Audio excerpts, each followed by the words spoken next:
He's one of the guys that got PTSD to be as a designated mental disorder by the American Psychiatric Association, and called Achilles in Vietnam. And he takes the Iliad with Achilles and all that, and shows how Achilles made the descent into PTSD. Oh, wow. And it's in the Iliad, line by line. And what it is, you get into what the Greeks called bear sark, or later became berserkers. That means without armor.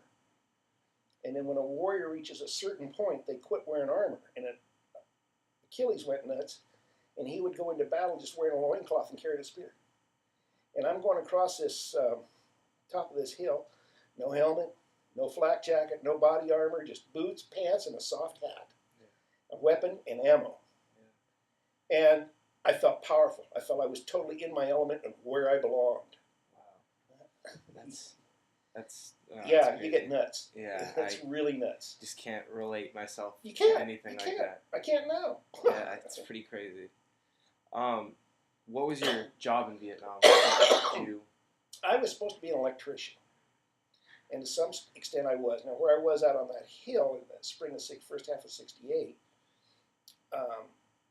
we had an anti-aircraft missile battery. We had one launcher that had 3 missiles on it on top of there, and supposedly if a MiG tried to fly over Da Nang, our unit would launch these missiles at it. There was 20 of us in this unit. Yeah.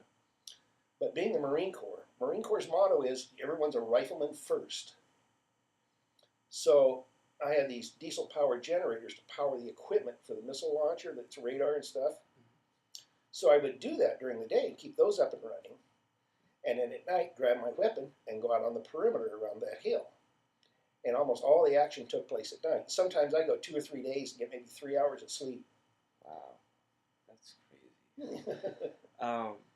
So did you work with a few other soldiers like that you knew very well, or did you? Yeah, very well. Yeah. Did you know guy. Did you keep in touch with them after the war or anything? No. One guy who was our driver, we would have to go. We'd have to go the 20 miles into Da Nang to get our supplies, and so that was a very harrowing ride because the mines and the snipers and stuff like that. Okay. You never knew what to expect. No.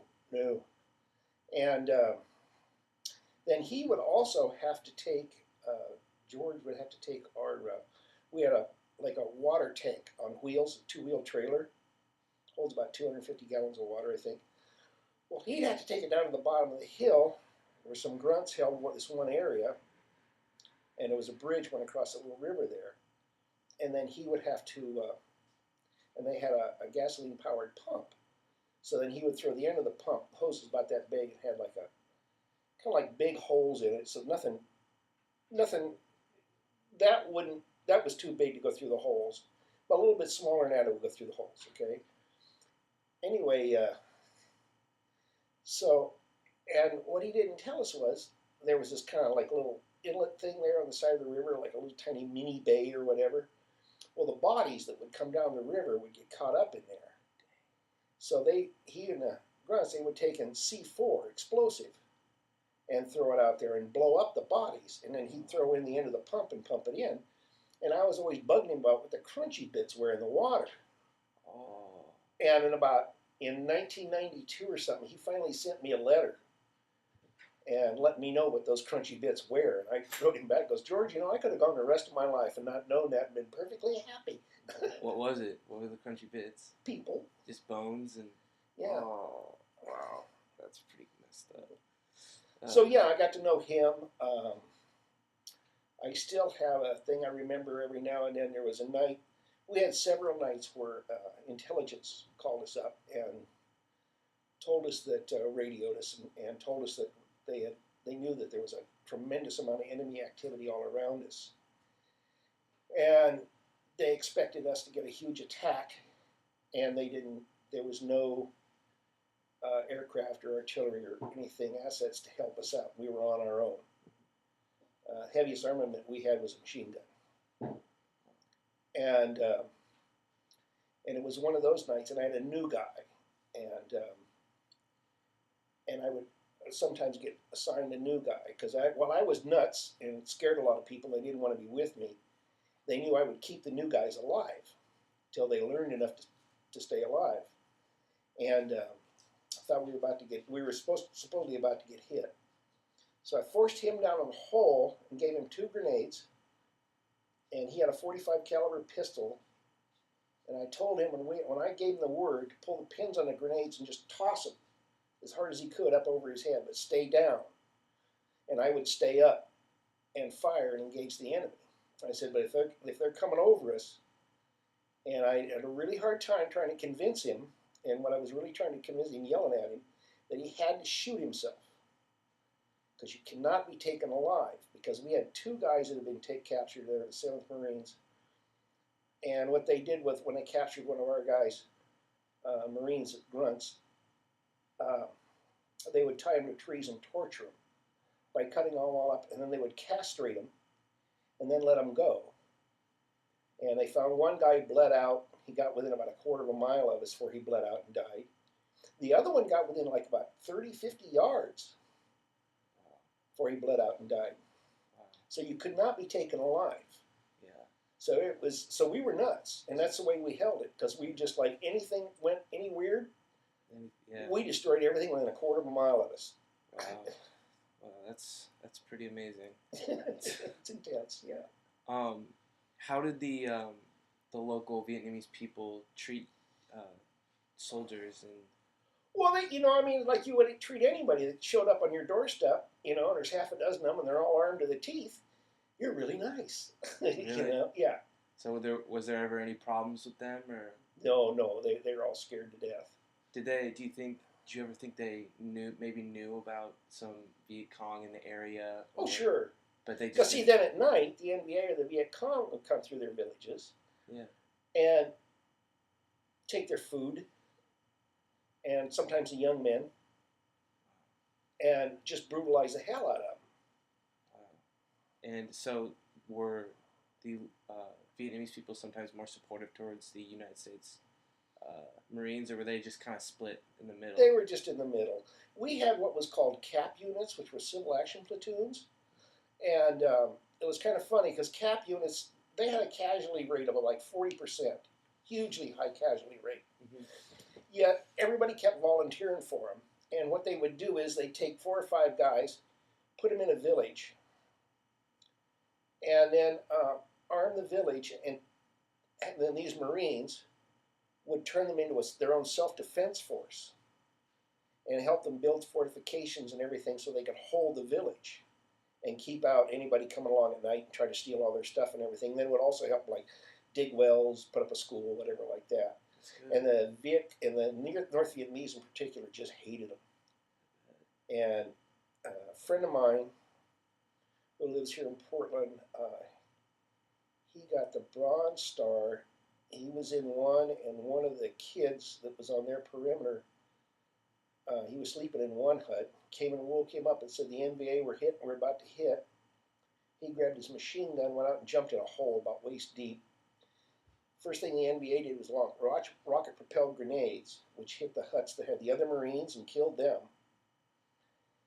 And then it was a fight to the death. And by the time dawn came up, he had been wounded like 3 times, and there was a pile of NVA bodies in front of him.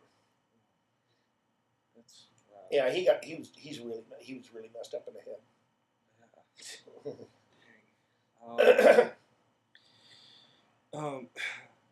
So, was it pretty often that you came in contact with VC?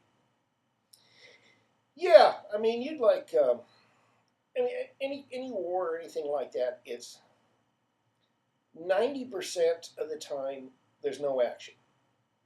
You just have to be really paranoid all the time, right? And then 10% of the time, all hell would break loose. Yeah, that's what we've been studying. Yeah, that's kind of like what I've heard. Like, I heard there'd be times where it'd be like, it was extremely boring. Like, it was so boring. And all of a sudden, all this action. Yeah. And then nothing again. That takes a lot out of you. That's pretty crazy to me. So you know how it is when you go play football? Yeah. And when you go out in the field, you're just like ready, right? Yeah. Well, imagine you got to maintain that state of readiness. Yeah, that's 17, 18 hours a day, tough. and it's just exhausting. Yeah, and I mean the difference is like fighting for your life and like, that's crazy to me. I don't know. It just I just can't picture myself having that. I don't know. It's like I don't know. It's just like a feeling that you have to. I feel like just I don't know. It's hard to explain. I just Yeah. will never feel like that unless I go to war. Yeah, and don't. Yeah, yeah. It's And the then, best like we advice. were, when I was there, we knew it was in spring of '68. We knew it was for nothing, and we knew if you got killed, it was for nothing. And we knew the whole thing would just come to nothing, and we'd be just pulled out. 68 was the peak of the war, wasn't it? Mm-hmm. And There that's when all the protests were starting back at home. Yeah, there was. I think it was last May. A senator or something, some committee in Washington D.C. was meeting or something else. Anyway, this one woman said, and they had lost something like they were really upset because so many troops had been killed in Afghanistan and Iraq, and it was like 139 guys had been killed like over a 2 or 3 month period. And she goes, like at one point, at the high point of the war, which was '68, that was 4 hours in Vietnam. Wow. Yeah, it's there's no way to ever express or have it be understood just how really brutal and nasty that war was. You're just constantly in the face of danger. Yeah. And the guys in Afghanistan are like that. Yeah. I mean, they're constantly in the face of it, but it's not as brutal. There's not as much. There's really not as much going on. Yeah, for sure. How did you and other people that you worked with feel about the protest back at home? Did you feel like your job was really for nothing, or? I already knew it was for nothing, and I didn't bother me at all. As soon as shortly after I got home, I took part in a protest myself because and somebody asked me why. I told them it's because my brothers in arms are dying for nothing. And because I think it was late '68, spring of '68 or something like that, they were starting the peace talks in Paris. Yeah. So we knew the example of Korea, and so we knew it was like this is for nothing. Yeah, the war's gonna end soon, and we're Not gonna get soon, nothing out but of it. yeah. That's what I meant. It's the Paris Peace Accords were really, really similar to the Geneva Convention, wasn't it? Like I don't know. Yeah, maybe. Like the Geneva Convention was like it was like could have been like 10, 15 years like prior to the Vietnam War, and it was basically like the Paris Peace Accords took like excerpts from that from the Geneva Convention, and like it was this huge big deal. Everyone's just like, okay, well, we obviously lost because the United States refused to sign the Geneva Convention. Are you talking about the Korean War? No. I'm talking about the Vietnam. No, I mean no.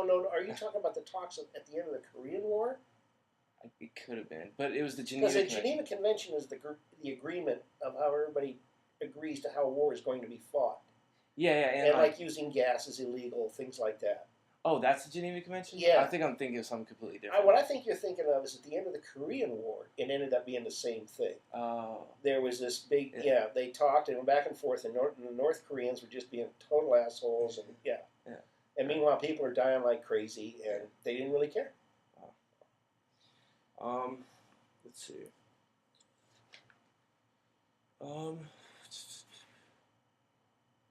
So you protested when you got back home. I did. Was that like one of the first things you did, or what did you do right when you got home? Right when I got home. How'd you feel? Oh, lost. Yeah. I didn't know what to do. I didn't. Just like didn't understand. Within 2 months after I'd gotten home, everybody I knew that were like friends of mine in high school and stuff, then when their parents asked me not to come around because I was a Vietnam vet, because Vietnam vets were hated, and I had people call me a baby killer. I couldn't, if I wanted a job, I didn't dare say I had been in the Marines and been in Vietnam. I had gotten denied jobs, apartments, and everything. because I was a Vietnam vet.